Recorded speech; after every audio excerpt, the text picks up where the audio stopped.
రాష్ట్రంలో ఉండేటువంటి రైతాంగానికి ప్రాంతీయ పరిశోధన సంస్థల ద్వారా అది పాలెం కావచ్చు, జగిత్యాల కావచ్చు, వరంగల్ కావచ్చు, విశ్వవిద్యాలయ క్యాంపస్ కావచ్చు, కేవీకేలు కావచ్చు,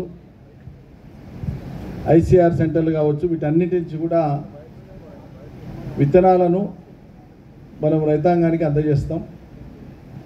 ఈ అందజేయడంలో రొటీన్గా అందజేయడం కాక ఒక ఏడు నుంచి ఇంకో ఏడుకి వచ్చేవరకు నూతన పరిశోధనలు, నూతన ఆవిష్కరణ ద్వారా అందుబాటులోకి వచ్చినటువంటి విత్తనాలను కూడా మనం పరిచయం చేస్తాం రైతాంగానికి. అది నిరంతరం జరిగేటువంటి కార్యక్రమం, ప్రతి ఏడు జరిగే కార్యక్రమం. పరిశోధన ఫలాలు రైతాంగానికి చేరడం కోసమే కాబట్టి మేలైనటువంటి వంగడాలను, మరింత అభివృద్ధి చెందినటువంటి వంగడాలను, మరింత రోగ నిరోధక శక్తి కలిగిన వంగడాలను, మరింత ఎక్కువ దిగుబడినిచ్చేటువంటి వంగడాలను ఎప్పటికప్పుడు రైతులకు వినియోగంలోకి తేవడం కోసమే ఒక ఫోకస్ రావాలని, ఒక అటెన్షన్ రావాలని, ప్రజలందరికీ ఇది తెలియాలని, విస్తారంగా ప్రచారం జరగాలనే ఉద్దేశంతోన ఏకకాలంలో ఇన్ని సెంటర్లలో మన కార్యక్రమాలు ఏర్పాటు చేసి రైతాంగానికి ఇస్తాం. దాని తదుపరి పోటీ ప్రపంచం కాబట్టి ఓపెన్ మార్కెట్లో ఉండేటువంటి సీడ్ కంపెనీస్ కూడా, డిఫరెంట్ కంపెనీస్ ప్రైవేట్లో వాళ్ళ ప్రొడక్షన్ ద్వారా వచ్చేటువంటి సీడ్ని కూడా వాళ్ళు కూడా రైతాంగానికి అందుబాటులో పెడతారు.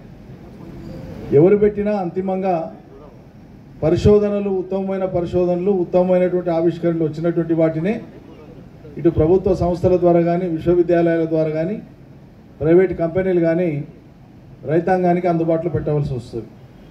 అప్పుడే ఆ మేలైనటువంటి విత్తనం ద్వారానే రైతు ఆశించినటువంటి దిగుబడి కానీ, అదేవిధంగా లాభదాయకంగా ఉండడం కానీ సాధ్యమవుతుంది.